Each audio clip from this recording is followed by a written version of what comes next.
اهلا بكم. احنا النهارده معانا اول دكتور افريقي يبقى عميد جامعه في اليابان.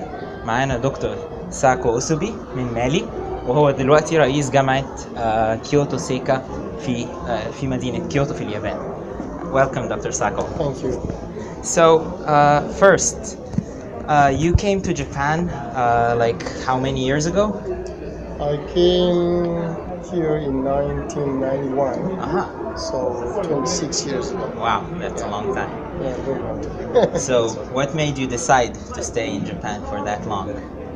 Okay, at the beginning it was not about staying here. Like I came to do my master and my doctorate degree in architecture, but like afterward, I start to be involved in the research process in some research groups, so which like allow me to have like opportunity to teach and also to supervise some student.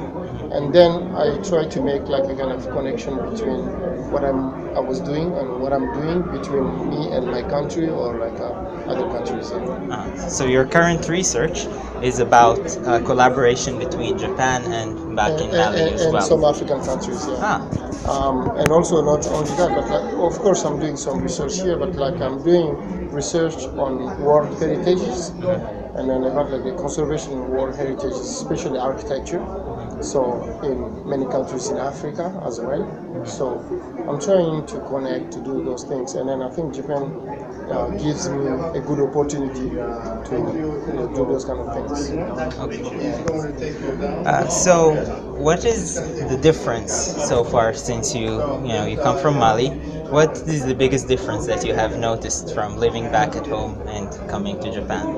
So the biggest difference in Japan here, Japan is really like a kind of good environment to start something, because you don't have a lot of things which can really stop you going forward. So Japan is a place which really give a lot of people to try to challenge themselves. So that was what I like about Japan. So when I was in Mali, of course, it was good. But when I came in Japan, I try also to change my chances to opportunities. So Japan just supports you on that sense. And life-wise, how does it feel different? Life was very different, actually, because coming all the way from Africa, of course, there were a lot of gaps between me and Japanese. Japanese people doesn't know, if you say Africa, the first thing which comes is, okay, we like wild animals, and then the second thing is, wow, what can you eat, or what don't you eat? So about food, culture, everything, and also because I'm Muslim, so food things that was a little bit difficult somehow. Yeah, I think in in the 90s, it wasn't as diverse as it was we today. have to implement our own culture, trying to teach Japanese people what we do, what we don't do, what we like, what we don't like, and then, but Japanese people, I like them because they're very flexible to adapt to the system, so they can adapt their system to, your convenience, which was really good. So you didn't face any kind of a discrimination kind of problem? So I don't call Japanese stuff discrimination, I call them a kind of so this is a difference. They know how to make a difference, but they don't discriminate you. They don't reject your personality. They reject you as a kind of entity because they don't know you, because you are foreigner, you're outsider. But once they start to discover you, they accept you. So this is the people, they accept others. So it's not discrimination actually. So it's exclusion, but once they start to know you, they include you. So which is really interesting because they have that flexibility. So I didn't feel, I felt offended sometimes because they don't know my culture. But at the same time, I felt that I have the opportunity to teach them. I have to teach them to know me. So for the people who come to Japan, what would you advise newcomers to Japan? For the newcomers, I think it's very important to try to be involved into Japanese society. not stay as outsider, because they will always consider you as outsider. That's how you get excluded. So you have to take opportunities to, like participate in a lot of activities, trying to know Japanese society, trying to know Japanese people. Then it will be very easy for you to live in Japan. Yeah, so instead of staying like within your community that's bubble, right, to have like that's more. what we do always, like we Africans in general, like when we go, it's very easy to be with your people, to talk their language. But I think Japan, it's very good, to try to know Japanese people, to try to be part of the society, not to be a foreigner as always, and then they welcome you. So we know that Japan has this problem of, overworking and, dying from overwork.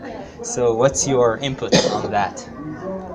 Do you have any experience? Yes, kind of so I think it's a culture of like Japanese people, they like to, it's not because they're working very hard that they die.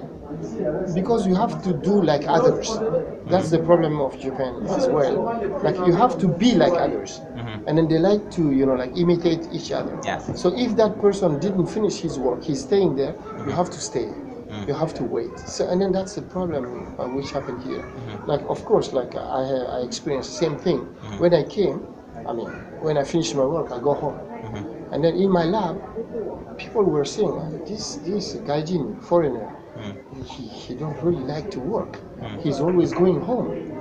But for me, it's my right to go home. But for Japanese people, as far as other people are still working, even if you don't have anything to do, you should do do something like you're working too. So that's the problem. So the stress is coming from others in Japan. That's what is the problem. But once you understand the system, once you let them understand also your way of doing things, and then the efficiency is there. Like it's not about the time, it's about the contents. So which is very important. So I had a lot of problem at the beginning to adapt myself to Japanese system, but once I start to understand how to communicate with them, then I think everything was going good. So what was the most difficult thing that you had during your stay in Japan? The most difficult thing is the communication with Japanese people, because they communicate not by word, by code. So you have to understand Japanese codes, and then which is important. They don't teach you the codes. You have to discover the codes. So Japanese people, they say without talking. And then that's like as foreigner, and also as from a country where we say everything, that was very difficult. And then like once you start to understand the codes, okay, this person is saying yes without saying yes. Yeah. And then so it's not the same your answer always. Then you can understand the things. So Japan, the most difficult is the codes. Talking or saying something without talking. Understanding without voices. So that was very difficult. And what is the most thing that you like in Japan?